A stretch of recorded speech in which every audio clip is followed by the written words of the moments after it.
going, where's this girl? So I guess I'll start with a little something that most people don't know about me. I was a classical ballerina. Yeah, not the type of like prance around and smile pretty ballerinas. No, I'm talking like hardcore point shoe, steel bobby pins that bore holes in your skull to keep the bun in place, walk out sweaty after 3 hours kind of ballerina. But I loved it. Then life happened and I got busy. Decided I needed to give ballet up for a little while. But I always thought that I would go back to it one day because I loved it so much. So then I suppose my story begins in 9th grade when Mr. Brummett recommended me for track. I was pretty excited because I had never done anything like track before. I mean, I'd always been an active person, but this was new to me. So I was pretty excited. So the day I was to start track conditioning, it so happened to be mile day in PE. And I took off really fast. This is going to sound really cinematic, but I was running faster than the wind, looking up at the sky. It was so blue and the clouds were so luminous. It was just a gorgeous day. I was actually excited to be running the mile. And in the midst of this thought, I bit it. And I bit it hard. Like I must have fallen on my knees first, hit my chin and slid. So then I'm scrambling to the side of the track, trying to get out of the way so I don't get trampled. Mr. Brummett is crouching down beside me, doing the whole, like, how many fingers, what day is it, sort of thing. Yeah, I know some of you are sitting here right now going, oh, I remember when that happened. I was there. Yeah, please purge that memory. Because then I had my rite of shame in the wheelchair to the health office, where she's trying to clean me up and it's not really helping. Then I go to the bathroom and look at myself and there's pink up my t-shirt and face because of the track. Pink's not my color. So then I had to call my mom and be like, oh, come pick me up. So she comes, brings me to urgent care, and I remember sitting on the table while they're bandaging me. And I asked the nurse, I can go back later, right? Because I have track conditioning today. And she looks at me, my mom looks at me, and they're like, no. And I guess I just didn't understand. I didn't understand why. I didn't understand how bad it was at that time, because we've all fallen. We get back up, we dust off, we keep going, right? So I didn't know why this time would be any different. Well, my skin healed, I felt fine, did months of physical therapy after that. I was on and off crutches for about 1.5 years, and I went through a slew of knee braces. This was my first one. Regular old sleeve, right? I didn't mind it too much. Oh, but then I upgraded to Velcro. I snitched this from my dad's skiing equipment. And then they gave me a pretty cool looking brace, 2 Velcro straps with loops. And then they gave me another one that looked exactly like this, but it had metal hinges in the side. And it ended up being the one that I use most often, and I still use. The hinges, they look like this. I can show you.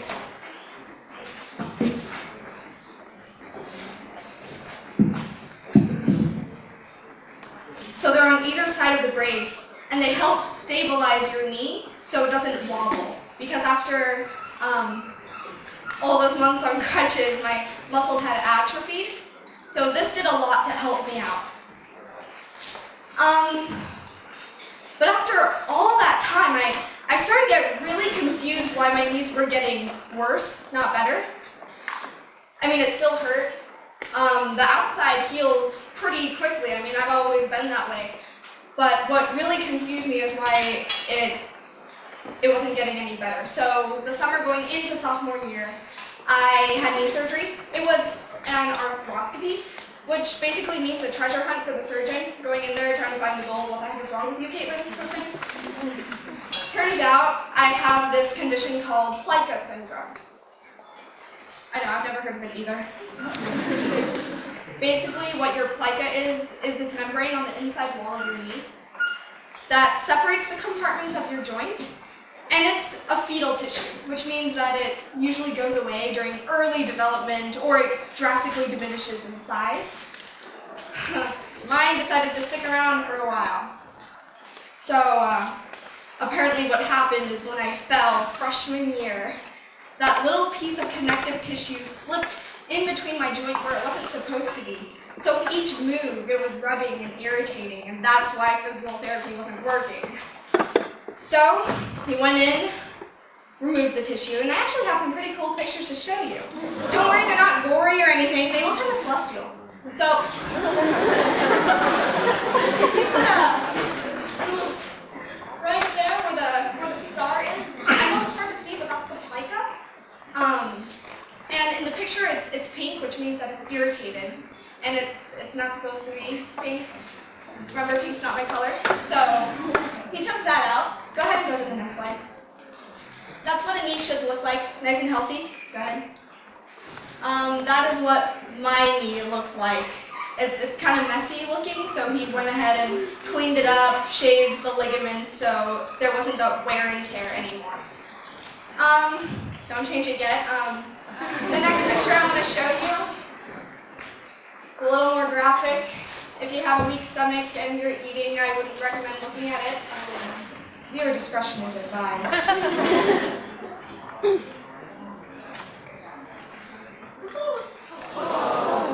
That's when I first fell.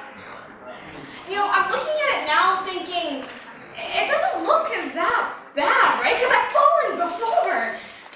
But I didn't know that it wouldn't actually heal inside because yeah, my legs were super swollen and everything, but it actually happened to be that weekend we had that terrible windstorm. So the next day that I fell, I didn't have to go back to school. I was laid up on the couch with my legs elevated instead, which ended up working all right with me. You can go back a slide so they don't have to stare at that. You know, you never know how much one moment is going to change your life. And in that moment, I had no idea how life as I knew it was about to change for me. See, I wasn't used to having to rely on someone to get me from point A to point B. I wasn't used to having someone help me shower. I wasn't used to calling my mom from bed on my cell phone at 3 in the morning to wake her up, come into my room, and help me out of bed to go to the bathroom.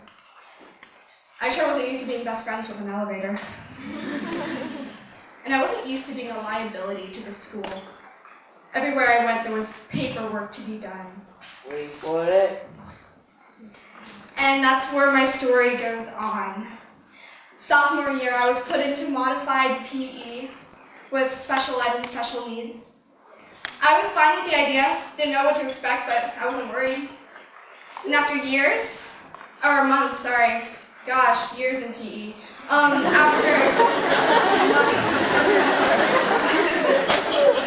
I realized how much I liked working with those kids, because my mobility was limited. I was only allowed to do upper body, which meant that I was working a lot with the other kids. There was one boy that I spent most of my time with. Alex, he's in a wheelchair. You all have probably seen him around campus, getting to the elevator, eating lunch, just being wheeled from one class to another. Wait for it. So we had a game. One time we got into the elevator, and when we reached our definition, it would ding, and he would crack up like it was the funniest thing, and I didn't understand. I was like, why is it so funny? So we made it into a game. Once we would step into the elevator, as the doors were closing, I would say, wait for it. Wait for it. Wait for it. Wait for it. Wait for it. Ding. And that was our game. We would play every day. And in the gym, he loved things that would jostle his chair. So I would run him over those metal plates that you see in the gym floor and say the same thing, wait for it, and it would shake him. And there was one point when a couple of my friends were walking by as this happened. And later they asked me, Caitlyn, did you run a kid in a wheelchair into a gate? And I said, yes, I did. He likes it. Like they believe that, right? But there was that moment where I thought, wow, is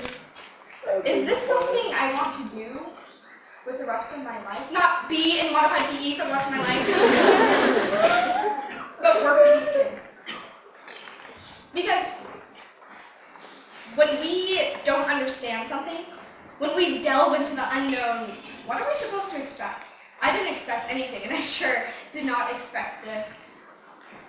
It's not like they're that much different from us. I don't pity those kids. I don't pity my classmates. They're my friends. And I want to be able to give back. You're my friend. You're my friend too, Alex. So this year, I promised Alex a dance at homecoming. Here's our picture. He was there with his parents and they took this photo for us.